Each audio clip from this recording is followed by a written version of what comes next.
There was a time when Indian two-wheeler market was dominated by daily commuters bike, जिनमें power की बहुत कमी होती थी पर माइलेज बहुत अच्छी होती थी. But then time changed. Now we are like living in a generation जिनको पावर भी चाहिए. आई एम नॉट सेइंग कि अब डेली कम्यूटर्स जो 100 या 125 cc बाइक्स रहती है उनका अभी भी बहुत बड़ा चंक है इंडियन टू व्हीलर मार्केट में. बट कहीं ना कहीं एक घुसपैठ तो हो ही रखी है 150, 160, 200 cc बाइक. आज का हमारा जो वीडियो में ये कंपेयर करने वाले हैं दो 160 cc बाइक्स. जो हमारी इस वीडियो की जो पहली कंटेंडर बाइक है वो है अपाचे की RTR 160 4V और जो दूसरी बाइक है वो है होंडा की X-Blade BS6 version. And in this video we will talk about the 5 features of both these bikes. Number 1, engine. Number 2, braking system. Number 3, tire size and the grip of the tire on the road. Number 4, suspension setup. And number 5 would be overall pricing difference, all other stuffs and riding ergonomics. अगर आप हमारे channel में पहली बार आए हैं तो पहले subscribe कर लीजिए और बेल आइकन को हिट कर दीजिए. So let's start this video.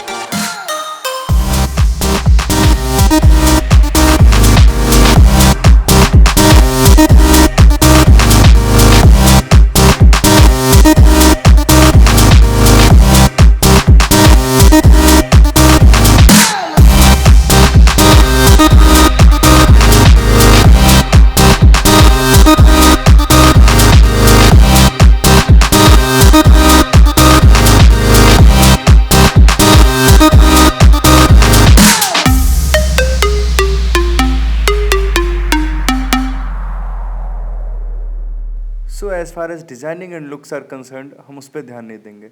ये मैं आप पे छोड़ता हूँ. आपकी जो पर्सनल लाइक्स एंड डिसलाइक्स है उसके हिसाब से अपनी बाइक सेलेक्ट कर सकते हैं. हम बात करेंगे मेजर चीज़ों पर, जैसे किसी बाइक की इंजन होती है उस पर. तो चलिए सबसे पहले बात करते हैं इंजन की. So let's talk about the difference between these two engine. Difference है पावर फिगर्स का. जो हमारी अपाचे है उसकी जो पावर फिगर है वो 17.63 bhp है और वहीं पर जो X-Blade है वो उसकी मैक्सिमम पावर फिगर है 13.8 bhp की. दोनों का टॉर्क 14.7 न्यूटन मीटर के आसपास ही, तो वो इक्वल है. 5 स्पीड गियर बॉक्स है दोनों में ही. पर एक और डिफरेंस क्या है कि X-Blade में आपको मिलती है एयर कूलिंग, लेकिन वहीं पे अपाचे मिलती है आपको ऑयल कूलिंग. तो ऑयल कूलिंग साथ ही साथ पावर फिगर्स, इन दोनों का डिफरेंस है. साथ ही साथ जो मेजर डिफरेंस वो ये है कि अपाचे में मिलता है आपको एक 4V इंजन जिससे उसकी एफिशिएंसी बढ़ जाती है. वहीं पर आपको X-Blade में मिलता है एक 2V इंजन, मतलब सिर्फ 2 ही वॉल्व में सिलेंडर में लगे हुए, एक इनलेट के लिए एक आउटलेट के लिए. तो उससे थोड़ी एफिशिएंसी, जब आप टॉप स्पीड की तरफ जाते हो, अपनी टॉप रेंज की तरफ जाते हो, तब आपको डिफरेंस समझ में आता है दोनों के इंजन में. यही बात करते हम दोनों इंजन की एक बार एग्जॉस्ट नोट को सुन लेते हैं. तो सबसे पहले सुनते हैं हम अपाचे के एग्जॉस्ट.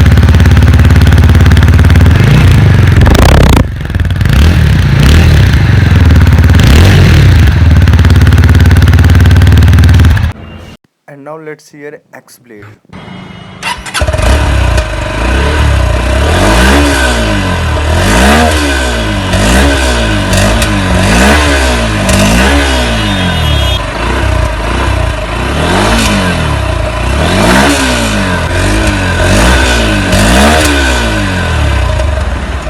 अब अगर बात करें दोनों बाइक के सस्पेंशन की, दोनों बाइक के सस्पेंशन सिमिलर हैं. फ्रंट में आपको टेलीस्कोपिक फोक्स मिलते हैं, रियर में आपको मोनोशॉक एडजस्टेबल फोक मिलते हैं.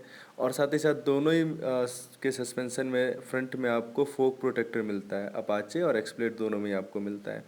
जो मुझे एक मेजर डिफरेंस लगता है वो ये लगता है कि अपाचे की जो ग्राउंड क्लियरेंस है वो 180 mm है और वहीं पर आपकी X-Blade की जो ग्राउंड क्लियरेंस है वो 160 mm है.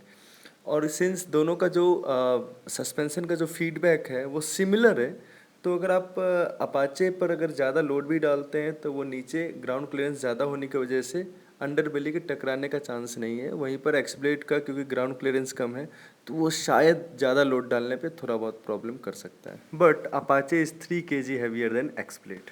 सो अब हम बात करेंगे दोनों बाइक्स की जो ब्रेकिंग और जो व्हील का जो सेटअप है उसकी बात करेंगे. पहले बात करेंगे होंडा X-Blade की. X-Blade का जो फ्रंट का जो आपको डिस्क दिखाई दे रहा है ये है 276 mm का और रियर का जो है वो 220 mm का. अगर रियर में आप ड्रम लेते हैं तो वो आपको 130 mm की ड्रम मिलेगी. दोनों ही बाइक्स में आपको सिंगल चैनल ABS मिलता है.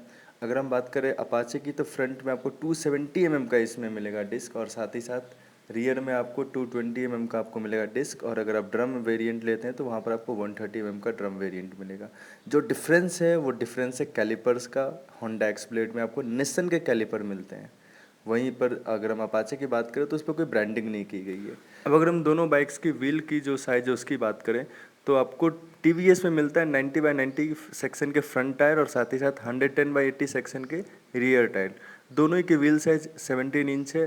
आपको एक्सब्लेड में भी जो व्हील साइज है 17 इंच का ही मिलता है, लेकिन जो फ्रंट टायर है आपके होंडा एक्सब्लेड का वो आपका 80 सेक्शन का है, वो 80/100 का, और जो रियर टायर है वो ज़्यादा डिफरेंस क्रिएट करता है, वो 130/70 का है। सो ओवरऑल जो ये ब्रेकिंग और जो टायर का सेटअप है, जो व्हील का सेटअप है, वो होंडा एक्सब्लेड का बेटर है as compare to TVS Apache.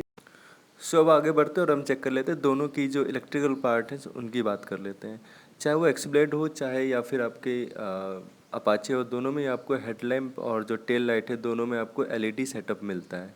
जो डिफरेंस आता है ये आता है कि आपकी जो अपाचे है उसमें आपको टर्न इंडिकेटर्स भी क्या मिलते हैं, LED के मिलते हैं, लेकिन आपको एक्सब्लेड में वो बल्ब इंडिकेटर्स मिलते हैं। इसके अलावा आपको एक्सब्लेड में हजार्ड लाइट की एक सेटअप मिलती है, जो कि उसके लिए एक डेडिकेटेड स्विच भी उसमें दिया गया है। इसके अलावा जो एक और जो डिफरेंस हो ये है कि जो बैटरी रहती है दोनों में, तो आपकी अपाचे में और होंडा एक्सब्लेड में दोनों की बैटरी जो 12 वोल्ट की है, लेकिन उसके साथ साथ जो अपाचे में आपको जो मिलता है बैटरी, उसकी जो कैपेसिटी रहती है वो 8 एम्पियर की रहती है, बट वहीं पर आपकी एक्सब्लेड में आपको मिलती है 4 एम्पियर की। अगर इल्यूमिनेशन की बात करें तो दोनों ही बाइक्स की इल्यूमिनेशन जो हेडलैम्प की है वो ऑलमोस्ट सिमिलर है, कोई डिफरेंस नहीं है। आगे बढ़ते और बात करते हैं दोनों ही की मीटर कंसोल की। दोनों की मीटर कंसोल काफ़ी अच्छी है, पूरी डिटेल्स आपको उसमें मिल जाएंगी, पर एक डिफरेंस ये है कि आपको एक्सब्लेड में गियर पोजीशन इंडिकेटर मिलता है, लेकिन वही आपको अपाचे में गियर पोजीशन इंडिकेटर नहीं मिलता है। सिमिलर से आपको इन्फॉर्मेशन दोनों ही इंस्ट्रूमेंट कंसोल से मिल जाएंगे जितनी रिक्वायर्ड रहती है। ऑडोमीटर, 2 ट्रिप मीटर और 1 ऑडोमीटर दोनों ही मिल जाता है आपको।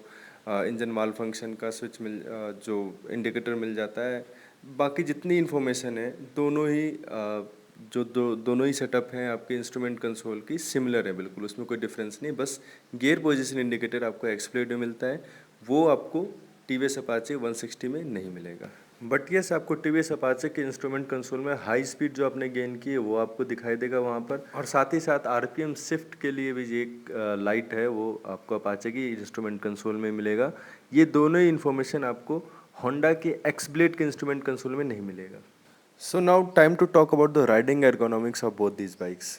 एक्सब्लेड की जो वेट है एज कम्पेयर टू अपाचे वो अराउंड 3 kg या 4 kg के आसपास कम होती है, और साथ ही साथ इसकी जो सीट हाइट है वो अपाचे से 5 mm कम है। इसकी सीट हाइट आपको 795 mm मिलती है, वहीं अपाचे की सीट हाइट आपको मिलती है 800 mm की। तो दोनों में कोई ऐसा मेजर डिफरेंस नहीं है। दोनों की जो हैंडल है वो थोड़े ऊपर की तरफ ही सेट है। जो राइडिंग ट्रायंगल है वो बहुत ज़्यादा एग्रेसिव नहीं है, बिल्कुल कंफर्टेबल राइड दोनों में आपको मिल जाती है। साथ ही साथ जो व्हील बेस है अपाचे का वो 10 mm ज़्यादा है एज़ कम्पेयर टू होंडा के एक्सब्लेड से। और जो ओवरऑल जो इसकी जितने भी लेंथ की बात करें या विड्थ की बात करें, हाइट की बात करें, ये सब ना ऑलमोस्ट ज़्यादा ही है अपाचे का। सिर्फ जो हाइट है ना, ओवरऑल हाइट, वो आपकी एक्सब्लेड की अपाचे से ज़्यादा है। ऑलमोस्ट 75 या 65 mm के आसपास हाइट ज़्यादा है। दोनों में आपको 12 लीटर का जो फ्यूल टैंक मिलता है, पर हाँ जो डिफरेंस है वो है माइलेज की। आपको एक्सब्लेड की जो माइलेज मिलती है अराउंड 50 लाइक 48 to 52 के बीच में मिल जाती है, पर वहीं आपको अपाचे की जो माइलेज मिलेगी वो आपको अराउंड 55 या 57 इस तक मिल सकती है आपको। अब अगर बात करें दोनों बाइक की प्राइस की, तो अपाचे जो है वो आपको आपकी सिटी के हिसाब से 3 से 4 हज़ार कम प्राइस पे मिल जाती है as compare to Xblade. Further seating comfort दोनों बाइक की बहुत ही अच्छी है। दोनों बाइक को मैंने चला के भी देखी है। सीटिंग कंफर्ट में कोई इशू नहीं, चाहे वो राइडर हो चाहे पिलियन हो। सिंगल सीट है, स्प्लिट सीट नहीं है दोनों में से किसी में भी, तो उससे भी बहुत ही कंफर्टेबल है।